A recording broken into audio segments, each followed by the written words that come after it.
I do want to thank you for joining me too today for doing this interview. Sorry, I wanted to do it yesterday. It's just No, I had a rough afternoon myself, so it worked out. okay. It's gonna be pretty simple. I'm just gonna give you some pretty basic questions, so it's nothing too hard. All right. Okay. The first question I want to ask is, tell me a bit about. Okay, let me see if I can pronounce it. Titanosaurus. Is that how you say it? Titanosaur. That's it. Titanosaur. Okay. Yes. Yes.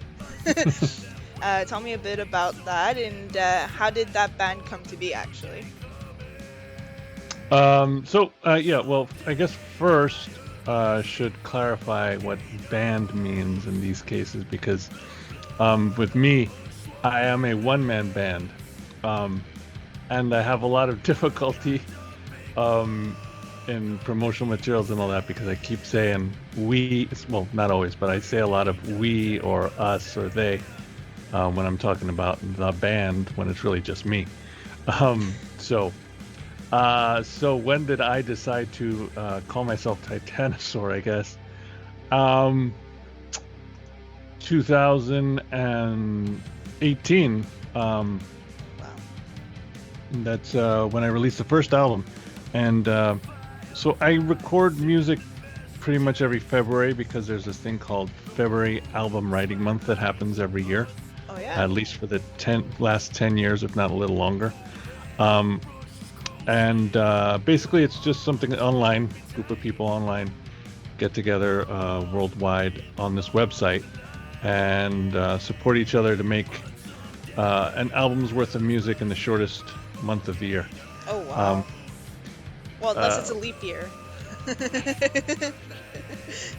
but it's still the shortest month, even on a leap year, because 29 days versus. But anyway, yeah. So um, that February I had made music, and it was I like different kinds of music, so I make a lot of different kinds of music, and I had decided that with my other one-man band, the Reagan Girls, I really wanted to keep it goth industrial-ish, more on the serious side. But I wanted to make more fun music also.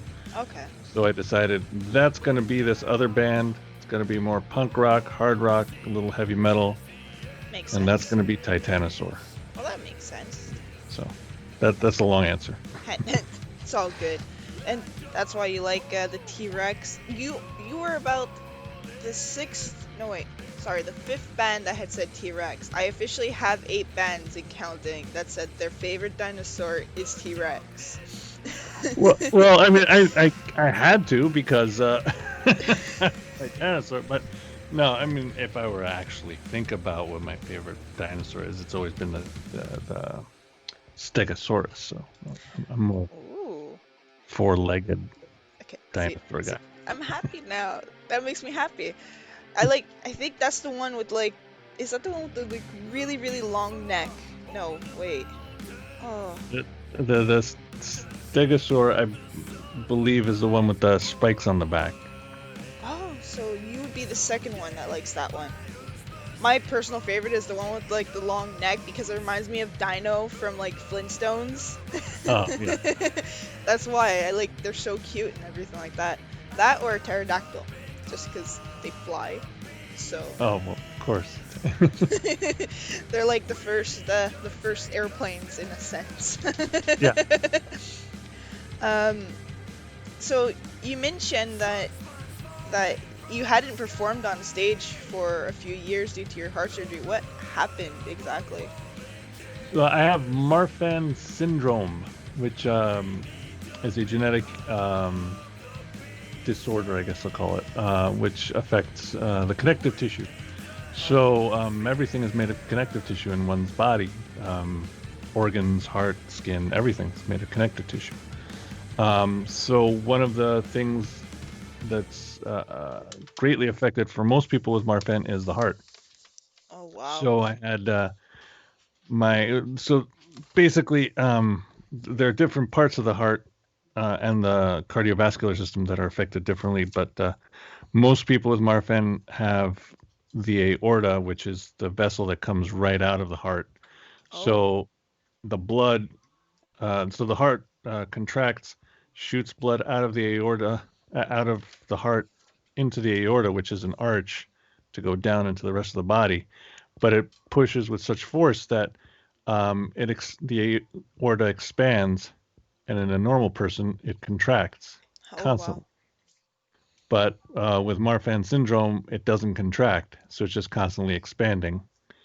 And since in our body, things uh, have a certain thickness, and that's it. The Yeah. more it expands, the thinner the wall gets, and then it ultimately breaks. So Oh, in I don't remember when it was, 90 something in 97. I had my first surgery when I was in college to replace the aortic arch. And then I had another one to replace what they replaced whoa. about 4 years later. And then in 2009, but I was still, early 20s. So I had a lot of energy and I was still young.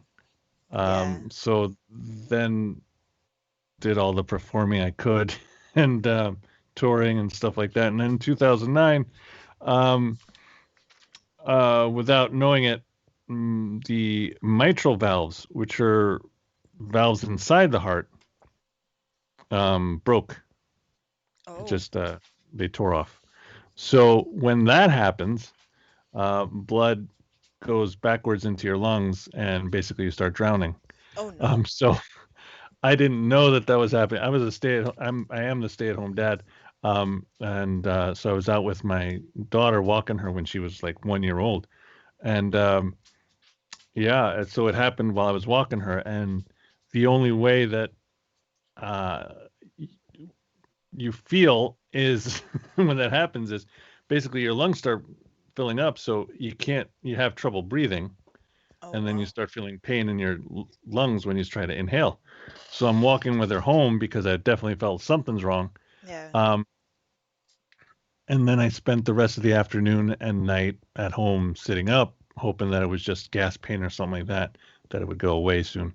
But by the morning, it was pretty obvious that it wasn't going to go away and that something was wrong. So Oh we wow. drove to the hospital, which at that time was about 2 hours away from where I lived, and found out that, hey, you should have been dead because you're drowning in your own blood by now.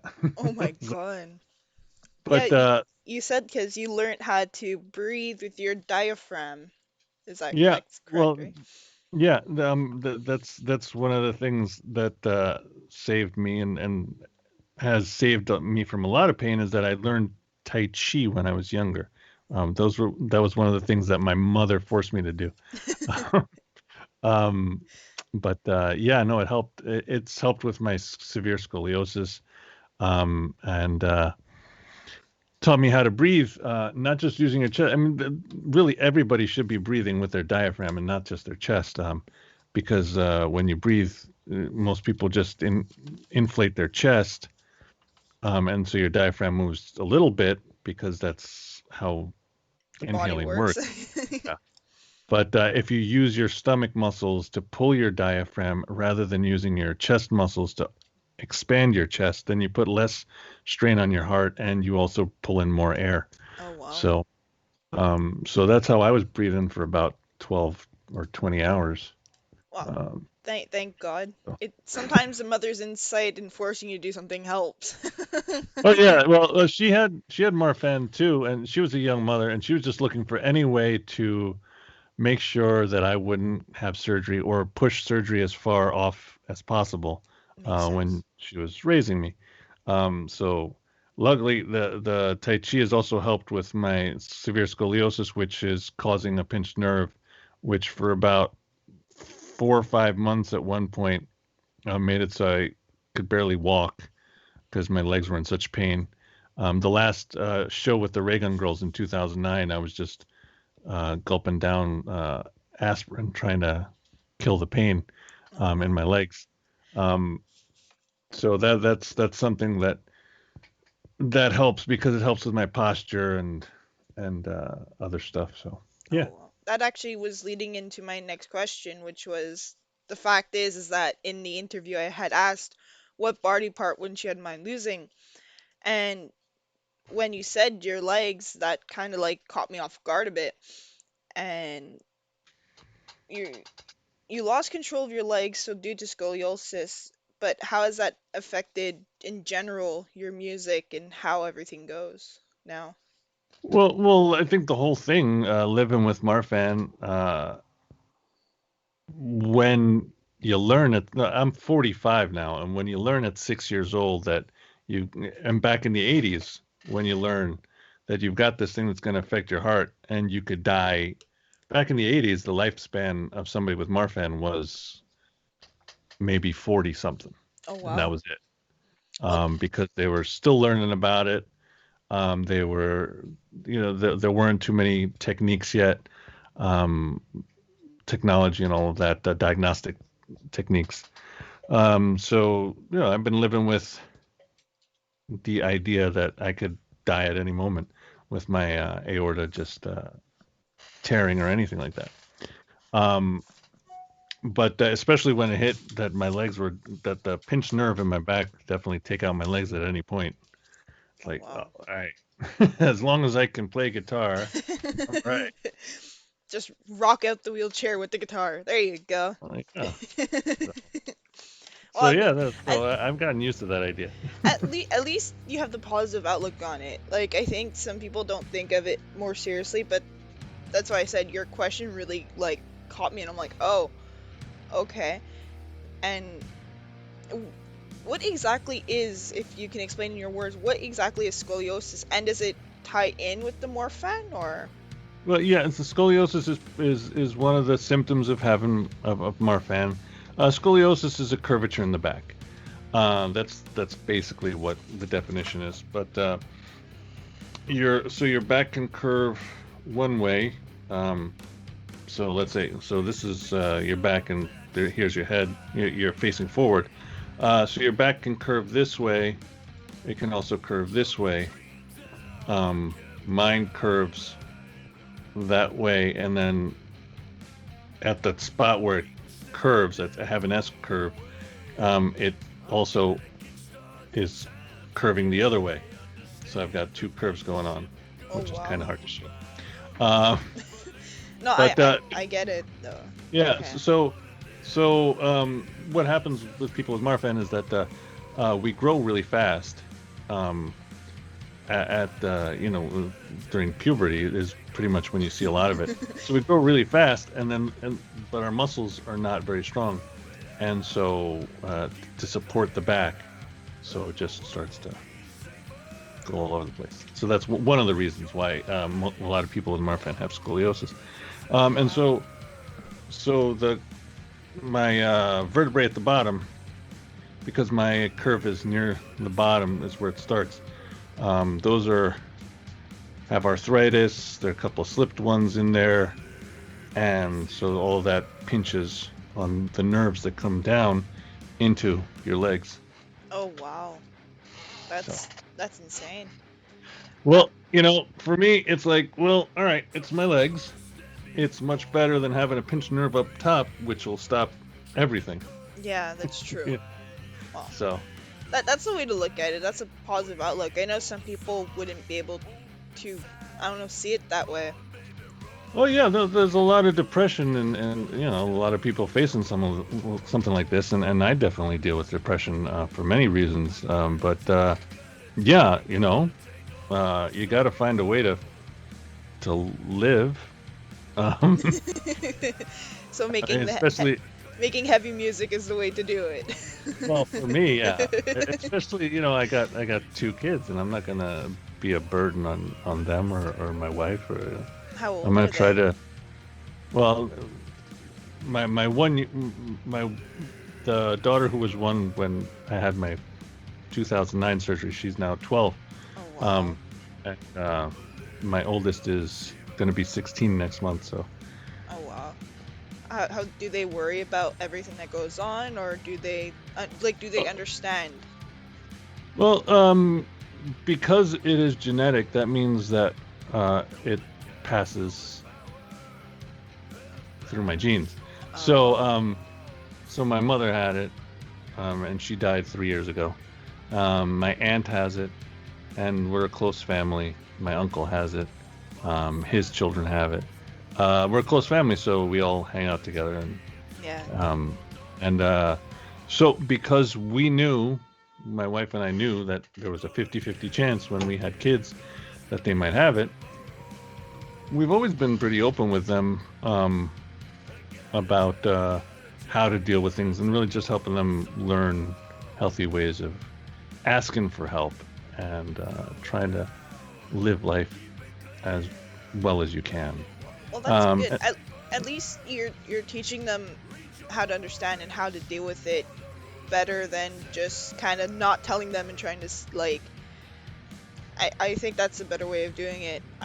My father did that with me when he knew I had depression and ADHD and all of these things. Sorry, he tried to teach healthier ways to deal with it than not dealing with it and just, saying, "No, you're fine. You don't have anything wrong." yeah, yeah, definitely. I know a lot of. I'm in a lot of different forums. I'm also autistic, so I'm in a couple of autistic forums on Facebook and groups and Marfan groups, and there are a lot of parents who say that they don't tell their kids, Oh or a well. lot of parents who are saying, "Should I tell my kid?" And yeah, Well, yeah, I think that they should know and that they should be informed, and it's better that they know what can happen and things like that. yeah. I mean, it's definitely it's something.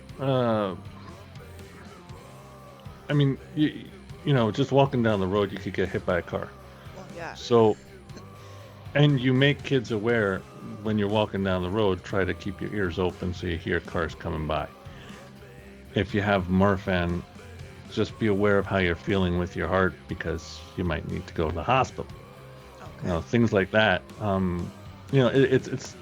It's something to have a healthy fear of, but not so afraid that not make your children so afraid that they don't want to leave you No. and they don't want to leave the house for fear of something happening, kind of thing. That's it. It's a balance, but yeah.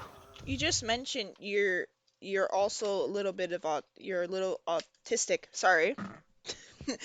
How does that work into your music? Does it maybe change the way that you see music, how you hear the music? Any? Yeah. So being well, 13 years ago, I for whatever reason during my whole college career, I was always interested in autism, and so college was in the 90s, where autism was still you were autistic if you were autistic, you couldn't speak. You were nonverbal, Oh, basically. okay. In the 90s and 80s, that's all we knew about autism. And then there was the split between autism and Asperger's were like these super smart people who didn't have any social skills. Okay. But for some whatever reason, I always had an interest in it, and I always kept looking at it and trying to figure it out. And then 13, 14 years ago now, um, it just became really clear to me that that's what I had. But it was still 14 years ago, and it was still relatively young in the discovery phase for scientists, and still there was a split and the stigma and all of that. So I got no support whatsoever from my family, Yeah. and so I said, okay, I am not in a mental place at that time. I was in a deep depression too, Yeah. to uh, to fight anybody. So all right, whatever. But then last year, I realized in following a friend's journey through her diagnosis with doctors that it actually is what's going on with me and what has been going on with me. All the little quirks and all the being called lazy by my family and tons of other things and spoiled and lots of things. It's really that I am autistic. And so I came to realize that music is my thing. Most autistic people have some sort of special interest, and music has always been it. I know lots about lots of different types of music. I love to talk about music. It's I can't do anything without music. Music is it. So, so that's part of it. It also affects. I've noticed my songwriting because I have difficulty. One reviewer for one from my Raygun Girls album that I put out in May, he said all the songs sound great. The album together is great, but they all seem to follow the same pattern, and that gets a little boring. And I said, well, yeah, you got me. So I follow a pattern, and it's really hard for me to break out of the pattern because I like the way it sounds. Okay. So yeah, it's verse, Chorus. chorus, bridge, verse, chorus. But it makes sense. That's why. Like Mm. I get that. When I was trying to write and do music for myself because that was my first dream and I'm like, okay, I'm not good at this. That's how I used to do it. I used to do my verse or my chorus because that makes sense to me. Right, right. Well, it makes sense, but also not only that, but then there's also the notes that I pick long time ago when before 2009 when I we actually were a band, the Raygun Girls. Um, my friend, my really close friend, was the bassist, and he helped a lot with the songwriting. And he said every single song you write is you using um, on the guitar. The frets are every other fret just about has a little mark on it.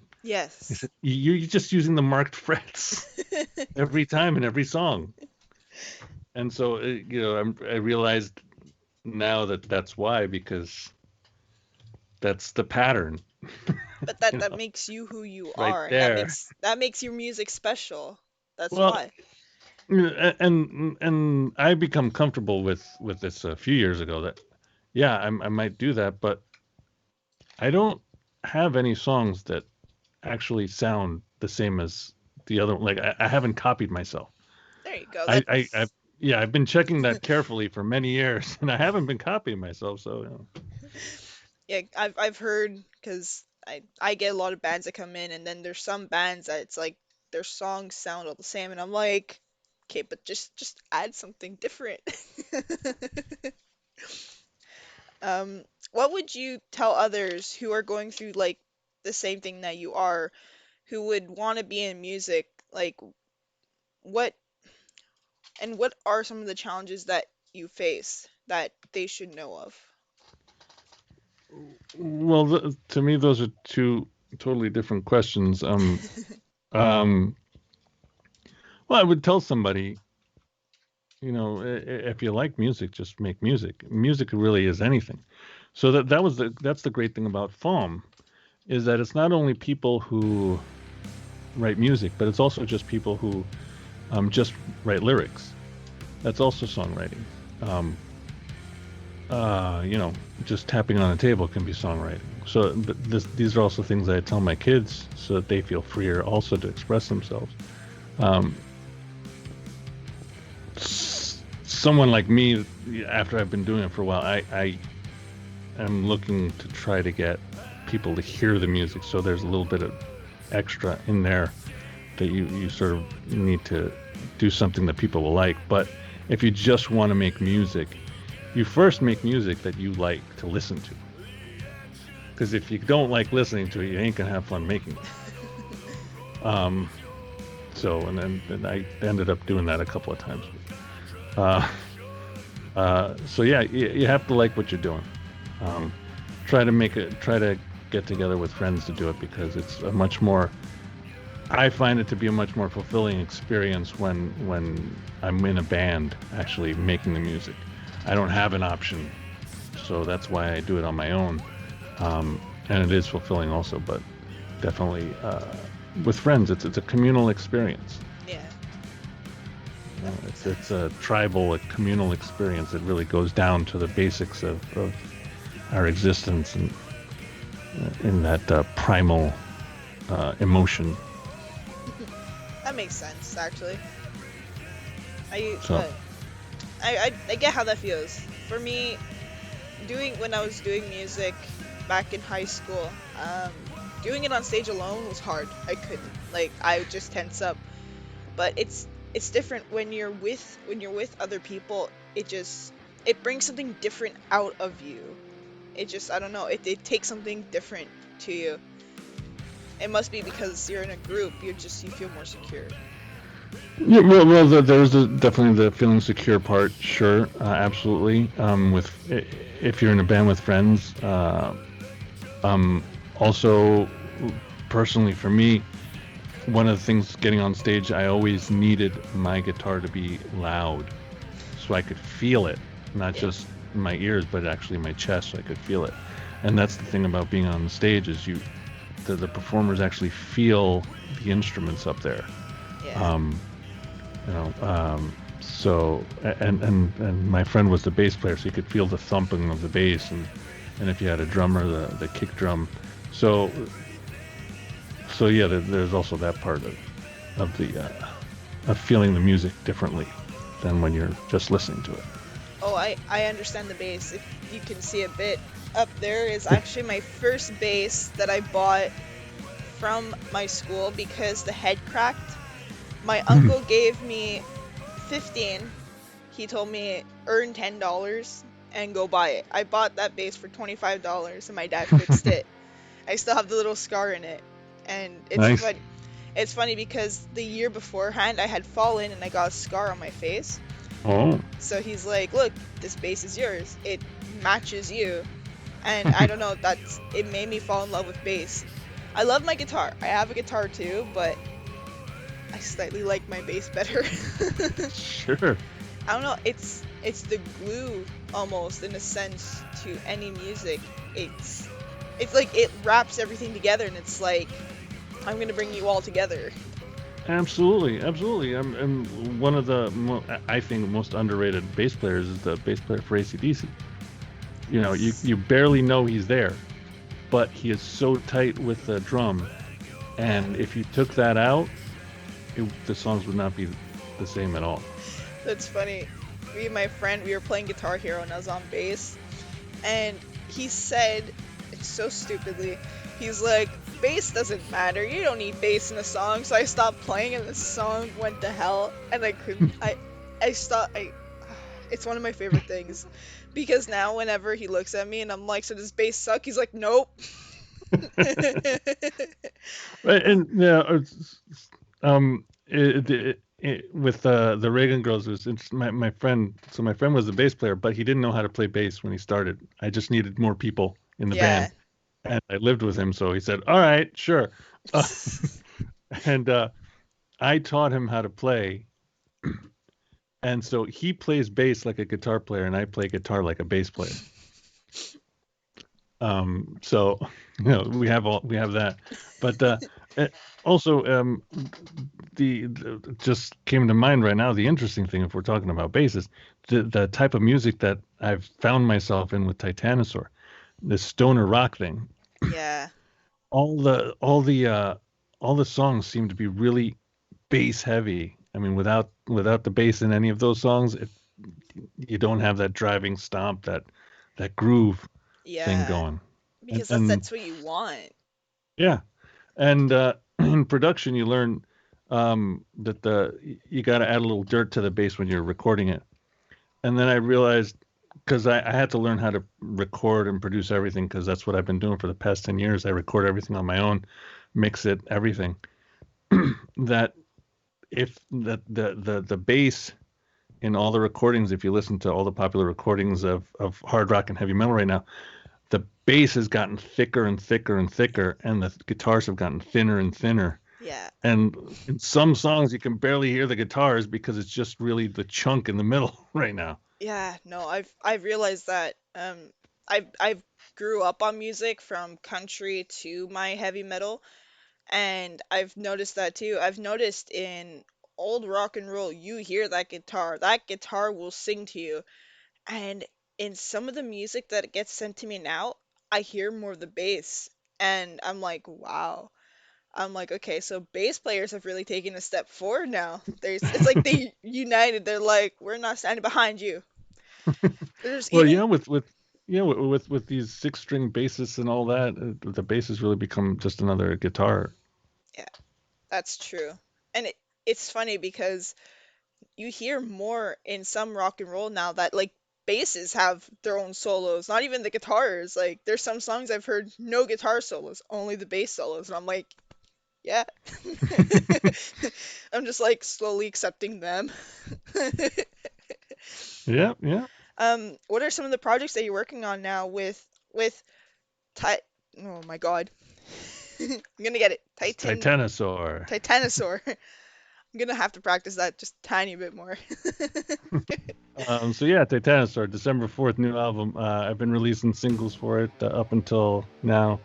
So just getting ready to release that album and get as much attention on it as I can. That's pretty much it. Sounds good. Can't wait to hear it. Um, tell us a little bit about, well, tell us a little bit about the new album in general. Like, what's can fans expect from it? So it's awesome. It's the best thing I've ever made. Oh yeah? Um, no, I actually, well, so so yes, so in May I put out a Ray Gun Girls album, and I was really excited about that because I love the way it sounded. I love the way I recorded it, and it sounded really great. Um, but it was really put together with songs that I had written like 3 years ago and just finished up finally, and so it was a little.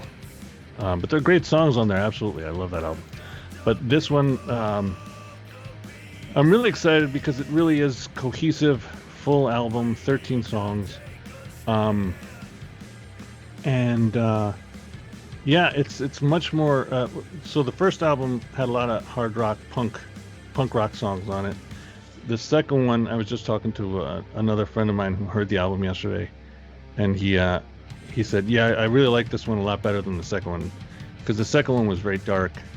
It was really dealing with my mom's death, and it's heavy, it's dark, it's just brooding. I Um, understand.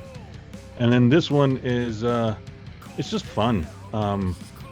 It doesn't have silly songs like the first album, but it has rock songs. It has heavier songs. It has a lot in between, but they all have the there's a continuation between the songs in style Okay. wise. I think I really stretched myself with songwriting. I went in February saying I want to do stuff that's more psychedelic. Um, and this was as psychedelic as I could get. If once you listen to the album, you'll know how not psychedelic it is. But there's some songs with like backwards guitar and Oh thing, wow. and the bass is really again a driving force as usual with it. So yeah, I think it sounds great. The songs are great. I'm really excited about it. And I do want to give my condolences to for losing your mom. I know how hard it can Thank be. I lost my dad in 2017. So I you. understand losing a parent is never easy. Yes. Yeah. Um, reading on your bio, you're on your site, it says that you were forced to record at home. And what has it been like to be recording at home, actually?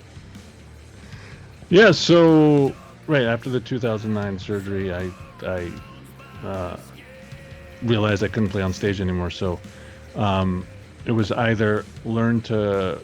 I actually about a year after the surgery um, tried to create a band, um, and I auditioned a couple of people here and there, and it just didn't feel right. Um, Knowing that there was a good chance I couldn't go on stage anymore. Oh wow. Um, so I had no choice but to learn how to do everything at home on the computer. Um, and luckily, Macs have GarageBand, so because I don't have enough money to buy all the equipment I need. In 2009, I bought myself a pretty cheap mic, a USB cord, to attach to the mic, and I learned GarageBand. Those early Reagan Girls recordings are really hard for me to listen to because they're really badly mixed and stuff like that. But I learned, I learned all the techniques I need, and I'm really happy with the way things sound now. Um, I've got this area here set up well as sort of a vocal booth type of thing. Um, and yeah, I'm lucky that this little office space that I have in my house is carpeted. It's almost a dead space with the stuff I got in here. That's smart. So yeah, I love the internet helps a lot. That's how I get help from people around the world during FOM. There's a lot of collaboration going on. Um, it's a great thing. It definitely takes work to figure out how to do everything right and how to make things sound the way you like them to. Yeah. Um, but it's definitely possible. It's definitely possible without spending much money at all. I don't buy any of the plugins I use. I don't steal them either. They're all free. They're all free out there. I was lucky in that I kept my eyes open and was able to download some that were offered for free for a special time. And Wow. now I found out one of my favorite plugins that I use for vocals, I found out is now like $250. I'm like, Oh my God. yeah, I'm not spending that much, but thank God I got it. Well, Um, it's so good though. At least you utilized what you had to. I wanted to try GarageBand, but I got so confused on it, and I'm like, yeah, nope, I'm good. yeah. Well, I mean, I also have the experience that when I did go into the studio with the Reagan Girls back in 2007, 2008, and 2009, I think. No, anyway, um, I was one of the producers, so I was there in the studio the whole time, so I watched what they were doing, and that's the other thing that I've learned is one of my autistic traits. That's how I taught myself a lot of things. That's how I taught myself to smile. That's how I taught myself to look at people. That's how I taught myself to walk and all that stuff. I watch people. I Yeah. watch and learn. So that's what I did with in the studios because I knew I wanted to do that kind of thing.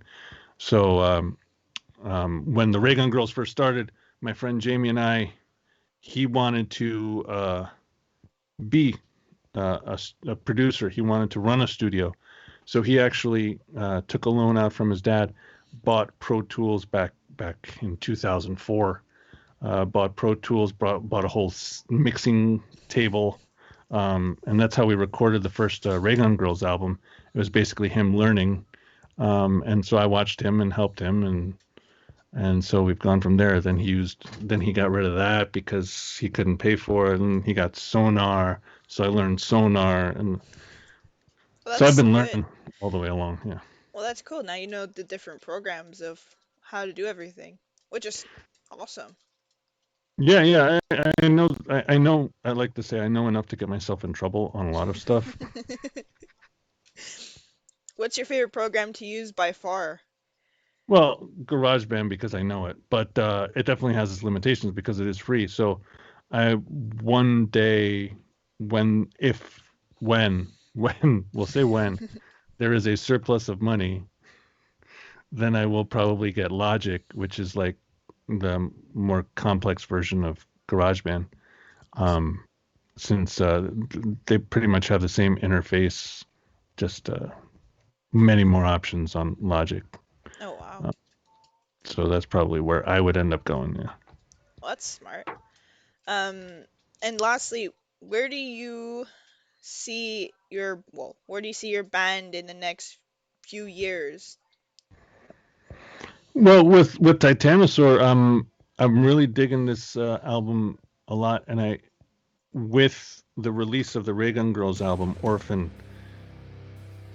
I realized that I wanted more people to hear it than I can do on my own.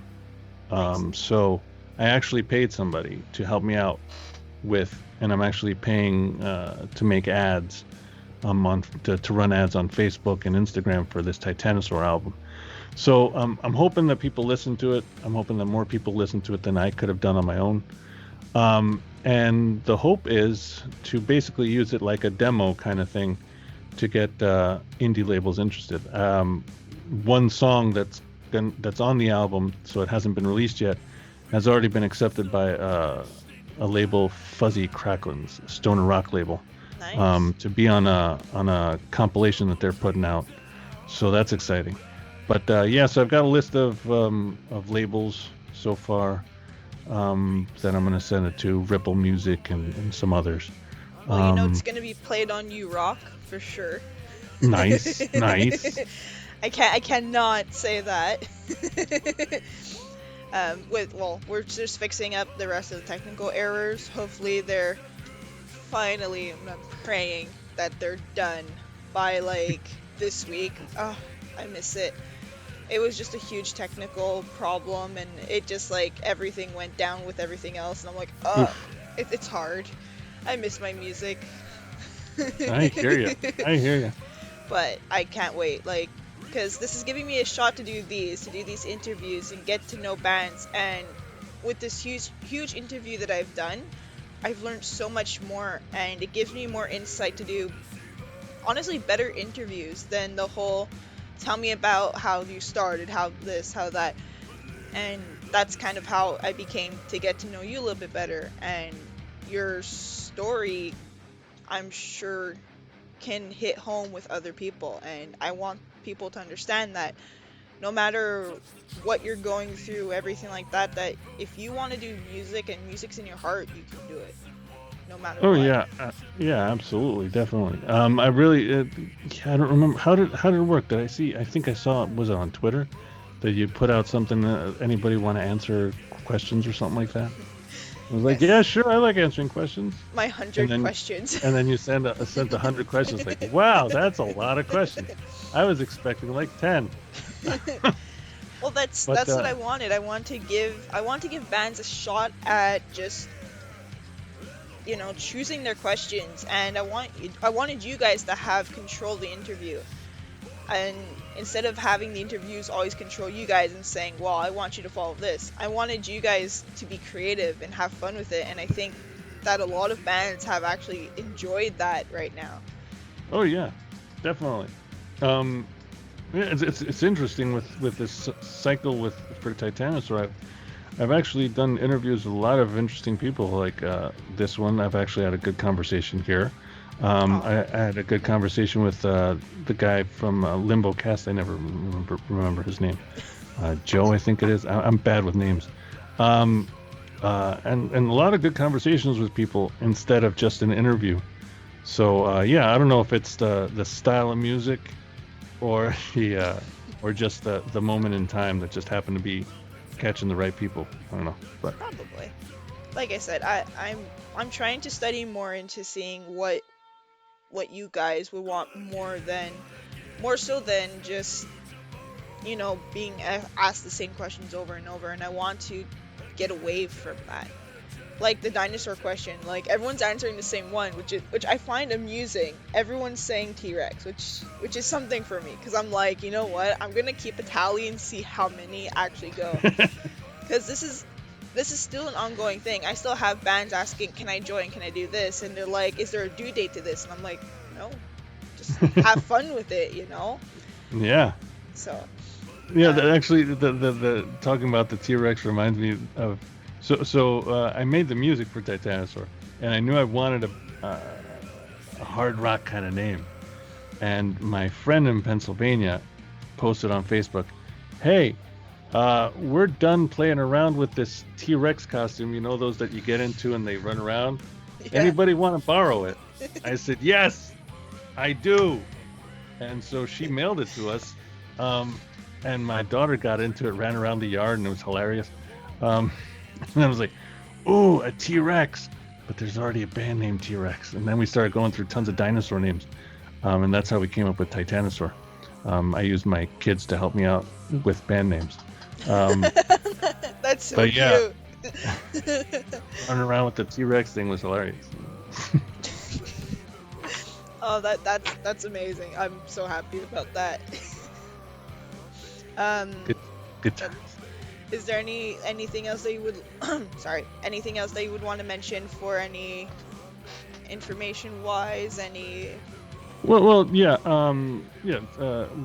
I actually thought of something, but first, yeah. So, Titanosaur, I'm all over the interwebs, Instagram and Twitter and Facebook. Just look for Titanosaur Rocks, and my whole discography and the new album is up for pre-order at titanosaur1.bandcamp.com. cool. Um, somebody in an interview asked, "Do you feel a responsibility to inform people about Marfan?" And I said no. And that's true. I don't. Not about Marfan syndrome. But for me, I've always felt the need to um, show people that depression is something that you can get through. It's not the end of the line, No. especially when you're in a deep depression. It's really hard to see the light at the end of the tunnel. And sometimes being able to take one extra breath will get you there. Yeah. Um, so that's something that I've in the Raygun Girls music. That's a topic all the way through, and in some of the songs for Titanosaur also. It's really just the depression is something that I really like to talk about because a lot of kids are deal with that, Yes. especially in this In this time right now. Yes. I yeah understand that. yeah and it started with social media. A lot of kids are going through that because you only see the edited final product, Yeah. so you don't see what people go through to get there. And now there's a lot more isolation going on, so it's definitely easier to get lost. um, I so definitely yeah, agree. there are definitely people out there who are listening Yeah. and who have gone through it and can How get out of it. how has your battle with depression been, if I can ask? Oh yeah, well, I don't know how my wife stuck with me for the first 5 years. I mean, at least. Really, when my first child was born, that's when I into a serious depression. That the first time was when I was in high school, but then that was and then in college, and then when my first daughter was born, I was a stay-at-home dad. And lots of pressure and lots of guilt from tons of other people, isolation like crazy. Um, yeah, it was really hard. And for me, talk therapy really helps. Yeah. It doesn't help everybody, but it definitely helped me. Uh, so I was able to go to a therapist. We moved out of the house we were in, which also gave me a little more breathing room. But for me, it really came down to being diagnosed with sleep apnea. Oh. So I wasn't getting enough sleep, which makes it really easy to go down rabbit holes. Yes. Um, and so once I started on a CPAP, that was like a new day. Um, and I also was at the same time sort of going through a parental group therapy kind of thing, which totally changed my mind on lots of things, and that saved everything. That was Yeah. back in 2010, Well, about. it's got to be hard too because I guess a lot of people when they look, they're like, well, the men shouldn't be the stay-at-home dad. They should be out there and everything like that, which I understand. How is that with people who judge that? Which, by the way, I fully support. My dad was a stay-at-home dad kind of thing. He was Mr. Mom. He raised Yeah. me, and I think that there should be more stay-at-home dads. I think it's great, actually. There's a Facebook group called the Stay at Home Dad Network, Oh, which I just discovered about 5 years ago. So it was a little after I had already gone through most of it. But yeah, they're a really supportive group of guys. But um, so not only did I have to go to playgrounds where I was looked at weird because I was a guy, I also had to deal with that my kid was really super tall for her age. So parents would actually tell their kids not to play with her because she was too old for them, as far as they thought. Oh, And on top of that, I've got social anxiety, so I have trouble talking to people, or had used to have a lot more trouble talking to people. Um, so so I had all of that going uh, with going to playgrounds with my kids and all that. But you know, I had to go to help my kids out, so that they could have a good time and not just be stuck in one spot. that's good. So But I think it's I agree that people are going through and they're suffering from their depressions and everything like that. I agree. I go through it too, and it's something that you battle every day. You have your highs and you have your lows, and some people don't understand is that you can you can have the greatest day. You can be laughing, you can be smiling, you can be everything like that, but it doesn't mean that it's not there. And some people just kind of brush it off. They're like, "Well, it was just a bad day." It's more than that. yeah, yes. Some people carry it every day, and some people learn to smile through it, which is not necessarily a good thing. No. For me, what really helped me is to understand that today is today. So not to have to worry about the next day. And also, the next day is a new day. Yeah. So you can start over, That's you it. know? It's a brand new Um, day, fresh yeah, start. you can always start over. And and yes, there are all these other issues of with finances and stuff, but if you really can concentrate on that this is happening right now to you, then it makes it so much easier because for many of us dealing with depression, what's happening right now is not just now, it's going to go on. And how am I going to deal with that?